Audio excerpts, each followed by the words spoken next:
In any conversation, the most powerful signal isn't what's being said, it's eye contact. Researchers can now predict who holds power in a room with 78% accuracy using nothing but gaze patterns. A glance held a fraction of a second too long, or broken a moment too soon, quietly reshapes how confident and how dominant you appear, and almost no one realizes it's happening.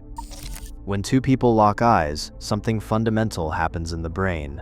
The gaze doesn't just signal attention, it anchors attention, creating a shared focus that primes both minds to process information together. In conversation, this synchrony can be tracked down to the level of the pupils. Studies using dual eye trackers have shown that when two people make eye contact, their pupils often dilate and contract in tandem, reflecting a hidden physiological link. This coupling is not just a curiosity, it predicts moments of genuine connection and shared understanding. The eyes also reveal intent before a single word is spoken. A direct look can invite engagement or, in some contexts, issue a silent challenge. In competitive situations, negotiators who hold another's gaze for just under a second are more likely to take a dominant or even deceptive stance, while those who break eye contact more frequently tend to signal openness or a willingness to cooperate.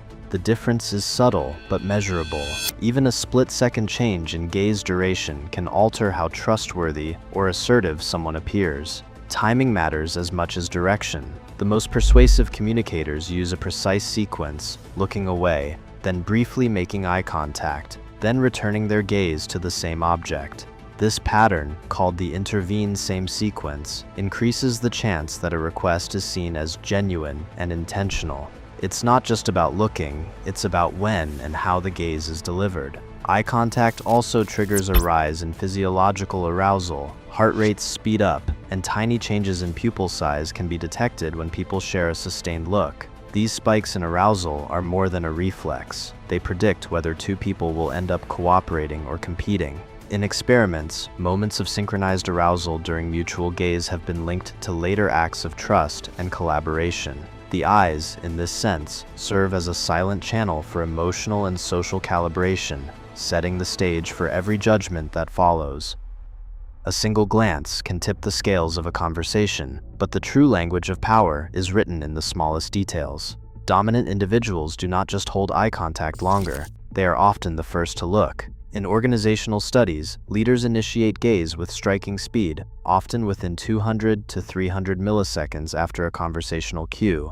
This rapid initiation is not accidental. It sets the tempo and wordlessly declares control of the interaction. Blinking, too, draws a line between authority and uncertainty. Meta-analyses reveal that people seen as confident blink less frequently, sometimes as low as 10 to 12 blinks per minute in high-stakes meetings, while those who blink more are often rated as anxious or deferential. The eyes stay wide and steady, signaling confidence. Micro breaks, those fleeting shifts of gaze lasting less than 200 milliseconds, are another subtle marker. Dominant speakers minimize these mini-aversions, maintaining a steady lock that signals engagement and intent. Subordinates, by contrast, pepper their gaze with frequent micro-breaks, especially toward the periphery, hinting at discomfort or a desire to yield ground. A measurement researcher captured it succinctly, saying the person who starts the look and holds it usually owns the room. These metrics, initiation latency, blink frequency, and micro-break dynamics, form a blueprint for reading status in real time. They reveal who is steering the exchange and who is stepping back, all before a single word lands. As these cues add up, the balance of power shifts, often unnoticed but deeply felt. Every look is a calculation, even when it feels instinctive.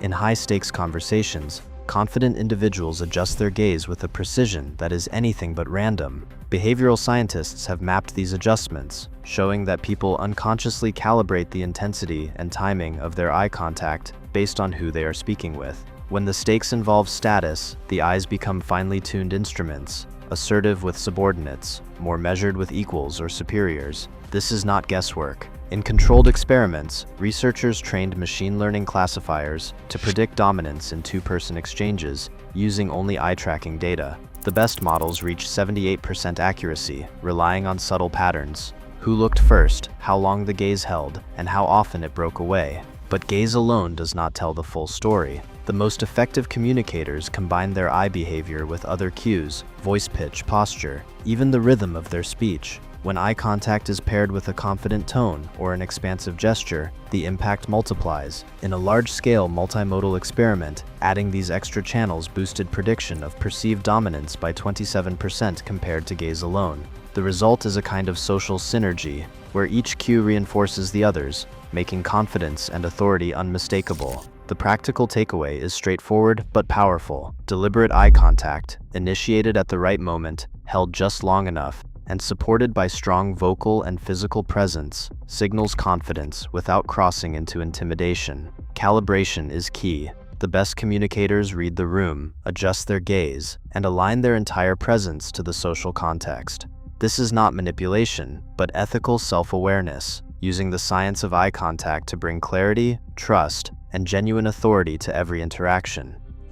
In a glass-walled conference room, an interview unfolds in silence and calculation. The candidate's eyes meet the lead interviewer's in just 0.43 seconds, holding steady for nearly 2 seconds. This is not luck. High-performing candidates average 1.8 seconds of gaze per turn, and their blink rate drops to 12 per minute, 6 fewer than those who falter. The panel later notes her composure, but the data show a choreography of attention that shapes every impression. On a debate stage, two rivals stand beneath harsh lights. Eye tracking from a recent televised contest reveals that the winner spent 23% of rebuttal time locked onto the opponent, double the challenger's rate.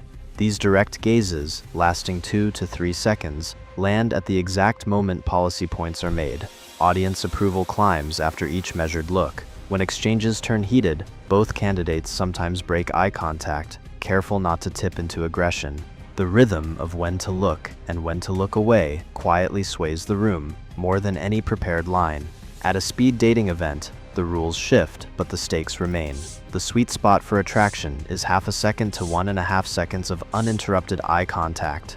Too long, and discomfort creeps in. Too short, and interest fades. Couples whose blinks synchronized within 200 milliseconds reported the strongest chemistry. One participant recalls, "When his eyes lingered just enough, I felt seen.